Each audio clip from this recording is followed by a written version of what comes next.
My name is Maryanne Jambi. I'm 44 years old, a mother of two, but one is an angel. She was 20 years, and my other daughter is 13 years old. I'm a third born to a family of 5 girls, and we were raised in a nuclear family, but our parents also passed on. So we are just living life day after day, and I'm here to share my story about my late daughter who passed on in 2020. For now, I'm a single mother raising my 13-year-old daughter. We stay together, and I'm doing plus size modeling for a while, and I was doing an 8 to 5 job, but I got fired because of my daughter's sickness. I couldn't handle like the pressure, and then I couldn't perform well because of the stress that was happening every time. She was always sick, but I sorted for plus size modeling because it was like freelance and it was not 8 to 5, so I had more time to spend with her. She needed a lot of attention and care because she was at a bad state. So right now I'm with my other daughter. She's called Faith. My late daughter is called Mobese. For my first child, I gave birth to her in my early 20s. So the dad and I met when we were just dating. So he's my boyfriend from my youthful days. Then he relocated to the UK. He remarried, and then I got married later after 5 years to now Faith's dad. It's another guy, he's Kikuyu. And we decided to part ways because it couldn't work, but we try to co-parent as much as possible, so I don't deny him access to Faith, communication and everything. He's in her life. So I'm humbled for my beginnings and my future with Faith, and I'm hopeful that it's going to be great. Okay, I'm beginning the story for my 20-year-old daughter, the late. She was called Mobese. As it happened, it was a normal delivery. She was very healthy, very jolly, very happy. And then, unfortunately, at 15 years, she got a cough, which couldn't go away. She had attended a church camp, which had lasted for a week. So after the 1 week, we treated it with antibiotics and drugs.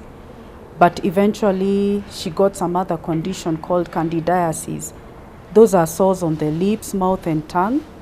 But she got admitted to a hospital in Gong Road called Melchizedek.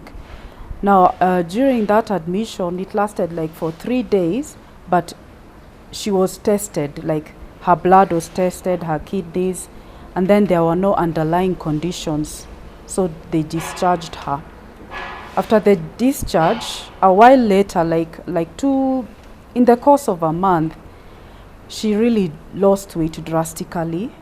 And then we took action. That one forced us to do a sputum test and x-rays. Now they revealed like she has TB, lung TB. So when she was diagnosed with that, we started the treatment immediately because it needed like caution.